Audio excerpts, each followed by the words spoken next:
Selamat siang teman-teman. Pada siang hari ini, saya Yosefina Venus selaku moderator dari kelompok Machine Learning Based DDoS Attack Detection from Source Side in Cloud akan mempresentasikan hasil diskusi kelompok kami yang telah kami persiapkan sejak 1 minggu terakhir ini.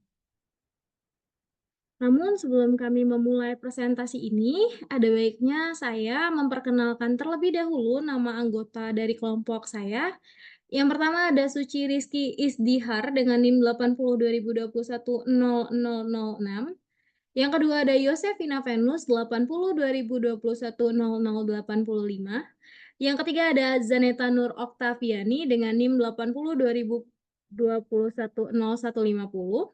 Yang keempat ada Ardisa Tamuwardana dengan NIM 80 2021 00163. Dan yang terakhir ada Hanifah Salsabila dengan NIM 80 2021 0175.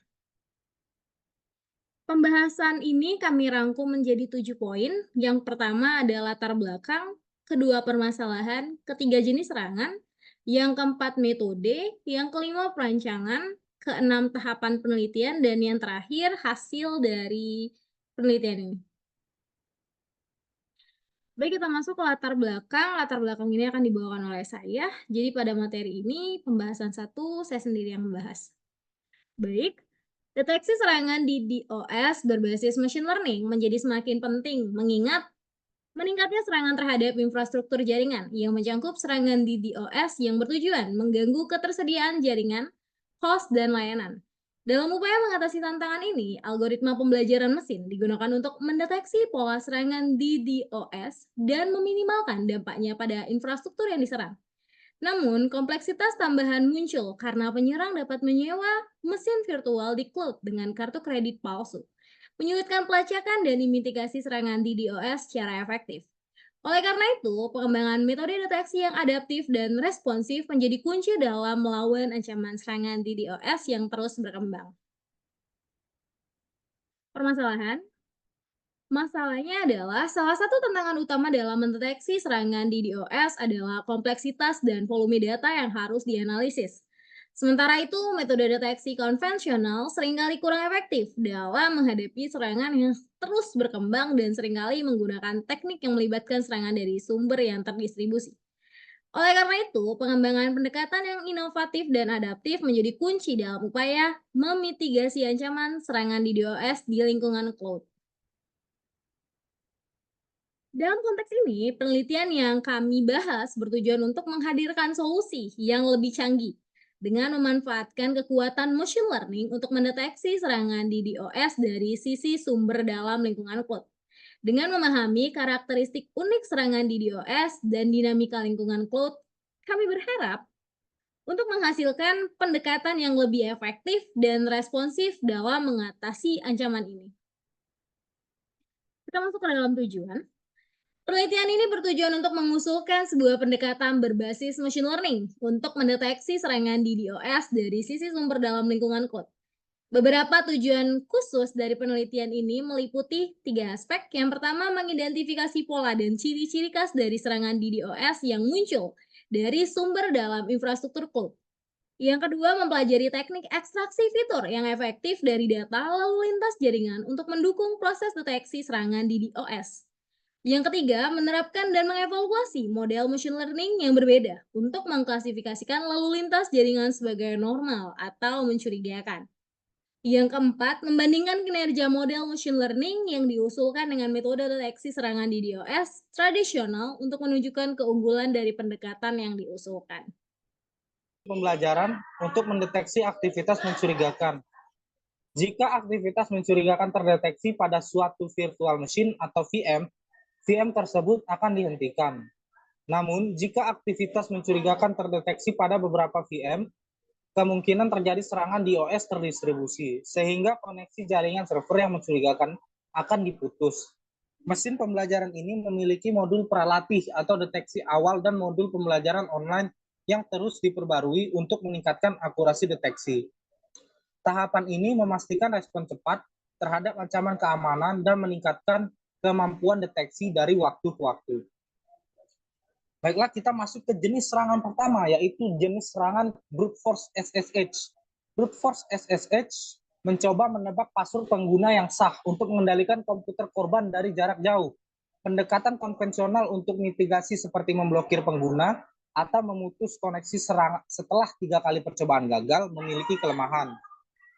Ditemukan bahwa laju paket pertukaran kunci di Hellman adalah indikator yang baik untuk mendeteksi serangan ini, karena jumlah dan laju paket ini meningkat signifikan selama serangan. Oleh karena itu, jumlah paket pertukaran kunci di Hellman dalam interval tertentu dapat digunakan sebagai fitur untuk mendeteksi serangan brute force SSH. Serangan brute force SSH ini dilakukan dengan cara penyerang secara berulang kali mencoba kombinasi kata sandi yang berbeda secara otomatis atau manual sampai mereka berhasil masuk ke sistem. Penyerang sering menggunakan program otomatis yang disebut brute forcer untuk mencoba kombinasi kata sandi secara cepat dan secara berturut-turut. Mereka dapat menggunakan daftar kata sandi yang umum digunakan atau mencoba kata sandi kombinasi acak. Serangan brute force SSH dapat berhasil jika kata sandi yang digunakan itu lemah atau mudah ditebak.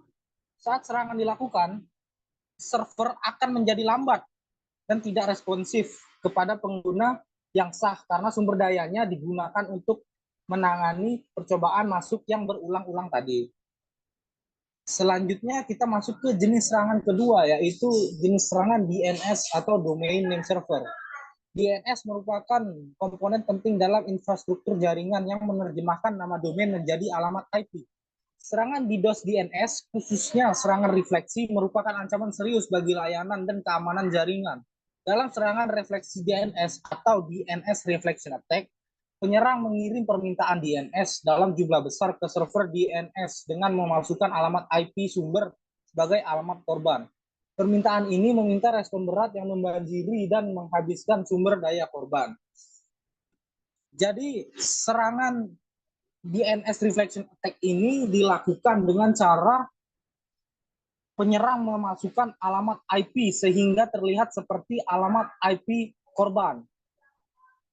Lalu penyerang akan mengirim permintaan DNS ke resolver DNS terbuka yang dikonfigurasi untuk merespon permintaan dari sumber manapun. Permintaan ini dibuat untuk menghasilkan respon yang besar, seringkali jauh lebih besar dari permintaan yang asli, yang kemudian dikirimkan ke server victim atau server korban tadi.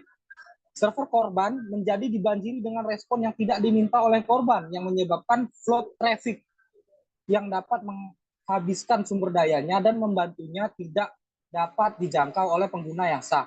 Serangan reflection attack sangat efektif karena mereka mengeksploitasi hubungan kepercayaan antara server DNS dan kemampuannya untuk merespon permintaan dari sumber manapun. Lalu ada jenis serangan ketiga, yaitu jenis serangan Internet Control Message Protocol atau ICMP. Dirancang untuk mengirimkan informasi kontrol dan indikator kesalahan. Banjir ICMP atau flood ICMP terjadi ketika seseorang penyerang mengirimkan sejumlah besar paket ICMP untuk membanjiri korban. Jumlah paket ICMP yang tidak biasa dalam waktu singkat menandakan serangan tersebut. Untuk mendeteksi serangan ini, kami menggunakan laju paket ICMP sebagai indikator. Dibandingkan dengan protokol lain seperti SSH atau DNS, paket ICMP jarang terjadi dalam situasi normal. Oleh karena itu, jumlah paket ICMP yang tidak biasa adalah tanda serangan. Analisis suatu ICMP dari beberapa mesin virtual secara bersamaan dapat memberikan hasil yang lebih akurat. Serangan ICMP ini dilakukan dengan cara penyerang mengirimkan paket ICMP yang terlalu besar ke target, mengeksploitasi kerentanan dan penanganan paket ICMP yang terfragmentasi, menyebabkan crash atau menjadi tidak responsif. Selanjutnya ada jenis serangan keempat atau jenis serangan protokol TCP yang menggunakan 3 handshake untuk membuka koneksi baru. Namun dalam serangan SYN atau synchronize, penyerang meminta koneksi tetapi tidak menyelesaikan proses handshake tersebut yang menyebabkan sumber daya terkait dengan koneksi yang tidak selesai. Yang menghabiskan sumber daya jaringan dapat mengakibatkan kelebihan beban. Dalam serangan SYN atau synchronize, alamat IP penyerang juga dapat dipalsukan, menyebabkan server mengirimkan paket ke alamat IP yang palsu tanpa respon. Serangan ini dapat mengganggu ketersediaan layanan dan mengakibatkan kerugian bagi infrastruktur jaringan. Jadi pada protokol TCP yang seharusnya, klien akan meminta SYN atau synchronize kepada server, lalu server synchronize kepada klien, dan klien dapat mengakses resource dari server. Sedangkan saat serangan ini dilakukan, penyerang akan membanjiri target dengan sejumlah besar permintaan koneksi TCP yang palsu dan tidak lengkap, dengan cara penyerang akan memasukkan SYN dengan mengirimkan permintaan SYN atau synchronize ini ke target server, namun mereka tidak menyelesaikan proses 3 langkah tersebut, yang biasanya terjadi saat pembukaan koneksi. Sebagai hasilnya, target menunggu untuk menyelesaikan koneksi tersebut, tapi tidak pernah direspon, yang menyebabkan target terbebani sumber daya dan menyebabkan kehabisan sumber daya. Terkait tentang metode. Nah, metode ini biasanya kita juga sebut dengan metodologi ya, teman-teman. Nah, metodologi pada penelitian ini melibatkan serangkaian langkah yang sistematis untuk mengembangkan dan menguji pendekatan deteksi serangan DDoS. Dari sisi sumber menggunakan machine learning dalam lingkungan cloud. Nah, metode ini juga memiliki langkah-langkah, yaitu yang pertama pengumpulan data, yang artinya data lalu lintas jaringan yang diperoleh dari lingkungan cloud diproses untuk mempersiapkan dataset untuk pelatihan dan pengujian model. Lalu yang kedua itu pemilihan model machine learning. Berbagai model machine learning seperti super vector machine yang disingkat dengan SVM, lalu ada decision trees, random forest, dan neural networks dipilih dan disiapkan untuk melatih dan menguji data. Kita lanjut ke metode deteksi. Metode deteksi ini merupakan serangan DDoS berbasis machine learning melibatkan beberapa langkah kunci. Yang pertama itu dia menggunakan informasi statistik dari hypervisor, server cloud, dan mesin virtual untuk mendeteksi pola serangan pada DDoS. Yang kedua itu mengimplementasikan modul pembelajaran mesin yang telah dilatih sebelumnya dan modul pembelajaran online yang harus diperbarui untuk mendeteksi tindakan mencurigakan yang mungkin terkait dengan serangan DDoS. Nah, yang terakhir itu melakukan evaluasi terhadap 9 algoritma pembelajaran mesin yang berbeda dan membandingkan kinerjanya secara cermat untuk memastikan keefektifan dan ketepatan deteksi serangan DDoS. Perancangan. Dalam penelitian ini, Albert melakukan serangkaian eksperimen untuk menguji kinerja model machine learning dalam mendeteksi serangan DDoS dari sisi sumber dalam lingkungan cloud. Pengaturan eksperimental kami mencakup beberapa aspek utama. Yang pertama, ada dataset. Albert menggunakan dataset CIC DDoS 2019 yang merupakan kumpulan network traffic atau data lalu lintas jaringan didesain khusus untuk penelitian deteksi serangan DDoS. Ini merupakan perluasan dari dataset ASCII CICD-DDoS yang mencakup berbagai jenis serangan DDoS yang disimulasikan dalam lingkungan yang terkontrol. Yang kedua, ada pembagian dataset. Dataset dibagi menjadi subset untuk pelatihan, validasi, dan pengujian model machine learning. Pembagian ini dilakukan secara acak untuk memastikan representasi yang seimbang dari kelas-kelas data yang berbeda. Selanjutnya, yang ketiga ada parameter model outdoor. Digunakan parameter super vector, mesin atau CVM, decision tree, random forest, dan neural networks. Yang keempat ada metrik kinerja. Outdoor menggunakan sejumlah metrik kinerja yang relevan, seperti akurasi, presisi, recall, dan advance score untuk mengevaluasi kinerja model machine learning dalam mendeteksi serangan. Berikut ada rumusnya. Yang kelima, ada validasi silang atau cross-validation. Teknik validasi silang digunakan untuk menghindari overfitting dan memperoleh estimasi yang lebih akurat dari kinerja model machine learning.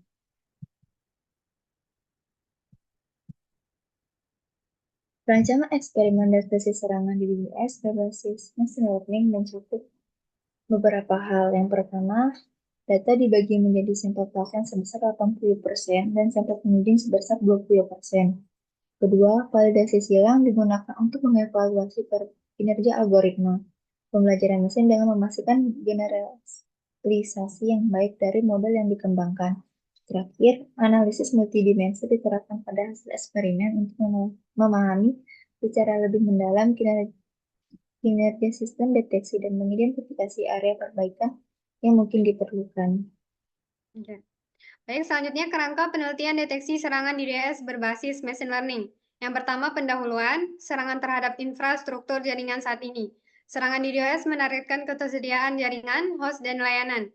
Yang kedua, metode deteksi, yaitu penggunaan informasi statistik dari hypervisor server cloud dan mesin virtual. Modul pembelajaran mesin terlatih dan online untuk deteksi tindakan mencurigakan. Yang ketiga, hasil penelitian, yaitu deteksi lebih dari 99,7%, serangan DDoS tanpa mengorbankan kinerja. Implementasi algoritma untuk meningkatkan performa deteksi.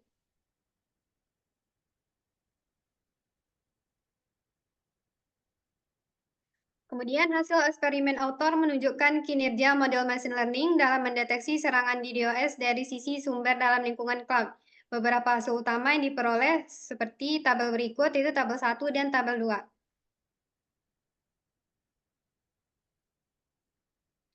Autor membagi data yang dikumpulkan menjadi sampel pelatihan sebanyak 80% dan sampel pengujian sebanyak 20%, dan menggunakan validasi silang untuk mengevaluasi kinerja AI. AI juga menerapkan analisis multidimensi pada hasil-hasil ini. AI menggunakan beberapa metrik kinerja, akurasi menunjukkan deteksi yang benar secara keseluruhan atas sampel pengujian. False positif FP dan false negatif sebagai VN menunjukkan alarm palsu dan kegagalan deteksi secara berurutan. Presisi menunjukkan bagian dari alarm yang benar-benar alarm yang tepat. Recall menunjukkan bagian dari serangan yang terdeteksi. Skor F1 adalah kriteria yang sering digunakan untuk menyeimbangkan FP dan FN. Skor F1 yang lebih tinggi menunjukkan kinerja lebih baik untuk sebuah algoritma. Kami menampilkan semua hasil dalam tabel 1 dan tabel 2. Definisi dari presisi. Baik, selanjutnya akan dilanjutkan oleh moderator. Sekian penjelasan dari saya. Demikian hasil diskusi dari kelompok kami. Saya selaku moderator pamit undur diri dan sampai jumpa.